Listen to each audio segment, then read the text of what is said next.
Hey, good afternoon, more Medic One. Today I've got a little Murray Rider on the bench, and the problem is it's got the engine, the crankcase is full of gasoline, and basically when that happens, the carburetor needle in the seat is not working.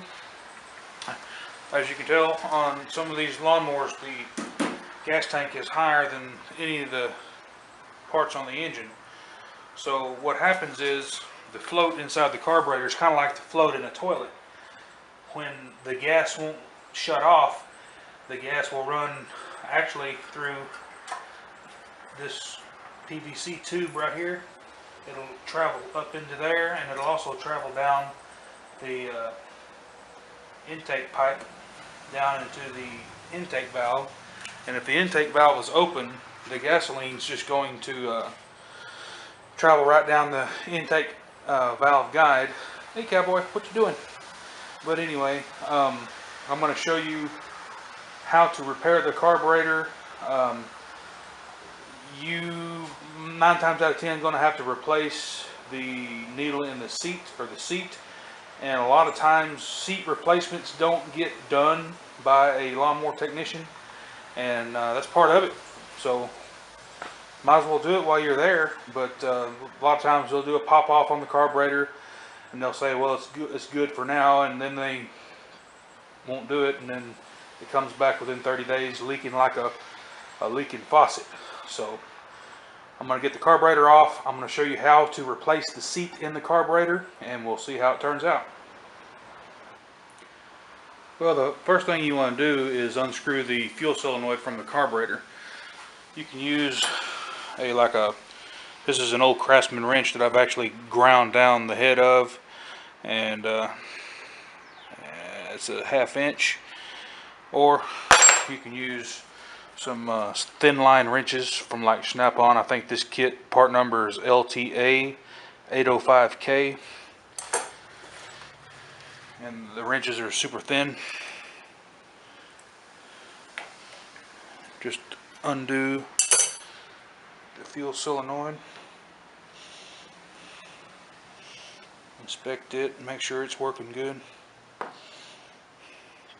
Pop the bowl off and look at the bowl, make sure there's no rust down in there.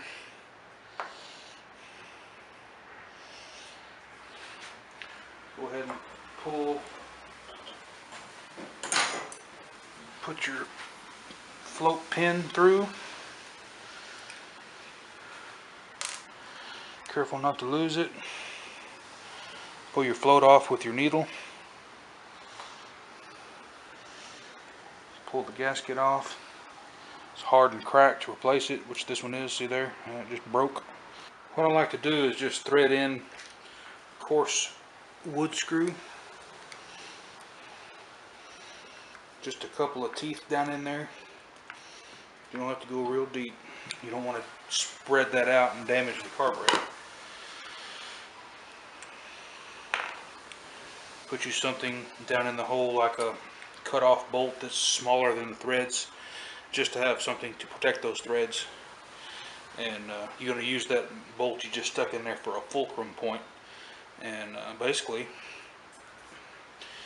you have to tighten your carburetor up a little bit in the vise.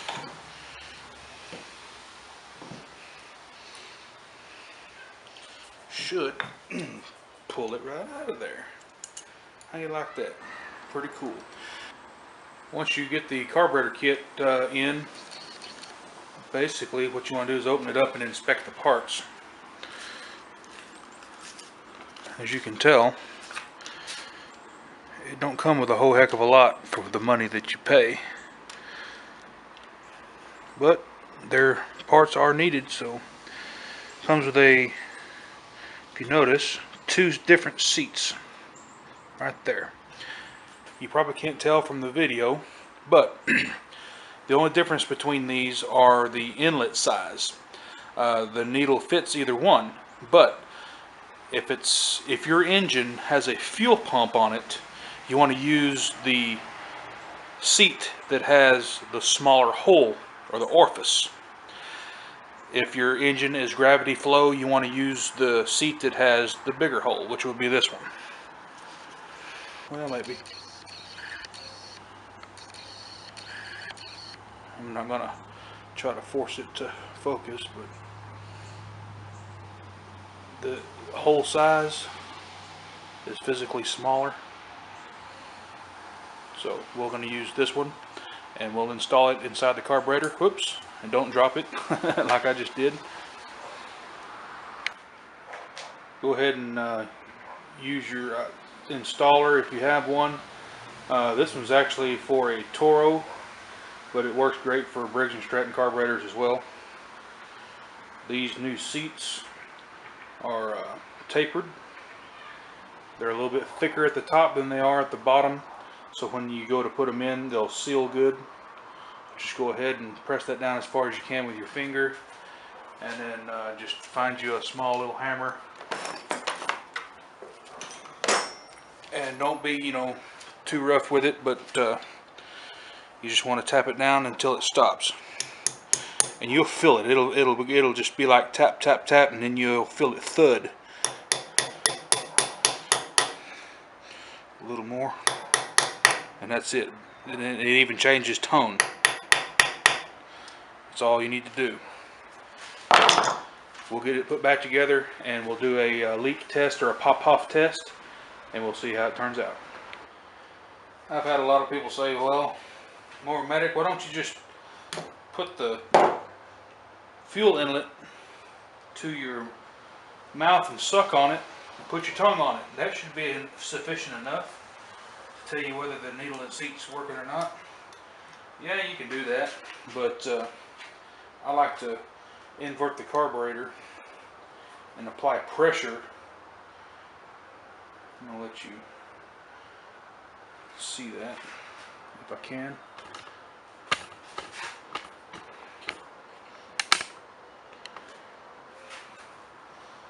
Everything's hooked up.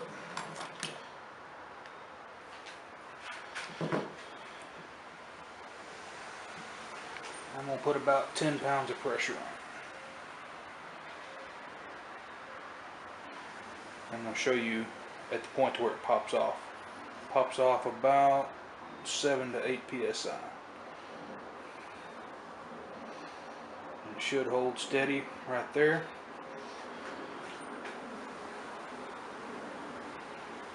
And it is. If it'll hold for 5 minutes, 2 minutes, you should be good to go. Because if it'll hold back air, it'll definitely hold back a liquid. So, gauge is holding steady. I consider this carburetor mechanically sound to go back onto the engine. If your needle drops, you've got an issue still with your fuel inlet and seat. So, always replace the seats in the carburetor if you're going to tear it down. It's just an insurance measure. Basically now it's time to go back onto the tractor with it, and I'll get it cranked up for you so you can see how it runs.